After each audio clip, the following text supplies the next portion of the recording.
as I said, the escaping from the current European crisis needs a fundamental systemic change in two fields.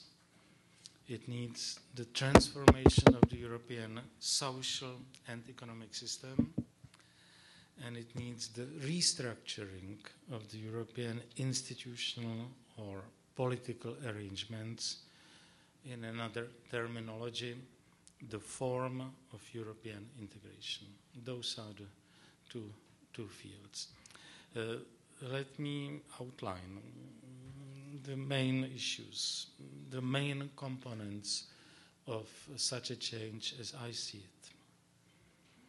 First, Europe has to get rid of its unproductive and paternalistic soziale Marktwirtschaft, augmented, which means further destroyed or further undermined by the growing role of the green ideology. That's for me the slogan number one.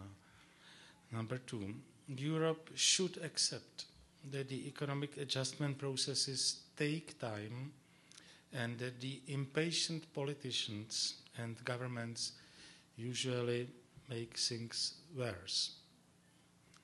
The politicians shouldn't try to mastermind the markets, to micromanage the economy, to produce growth by government stimuli and incentives.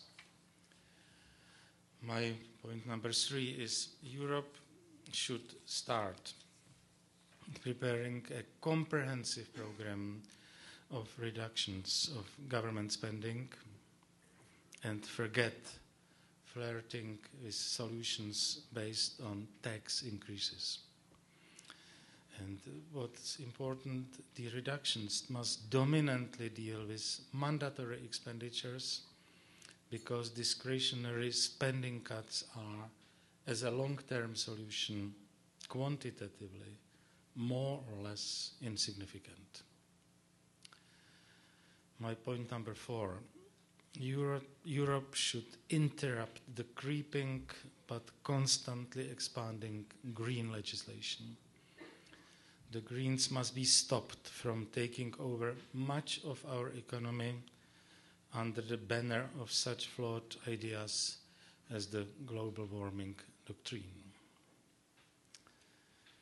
My point number five is Europe should get rid of its excessive centralization, harmonization, standardization of the whole continent, and after half a century of such measures start decentralizing, deregulating and desubsidizing its society and economy. Number six, Europe should make it possible for countries which are the victims of the European Monetary Union to leave it and to return to their own monetary arrangements. My point number seven, Europe should forget such plans as a fiscal union, not to speak about anti-democratic ambitions to politically unify the whole continent.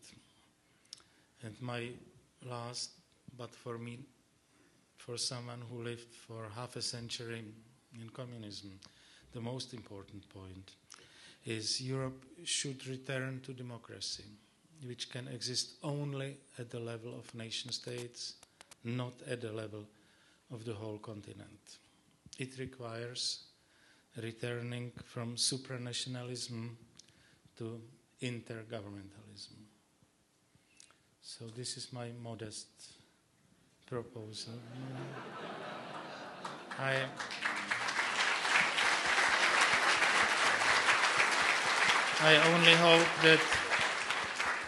only hope that not one in this room interpreted my suggestions what in Europe as in the slightest sense relevant for your country as well.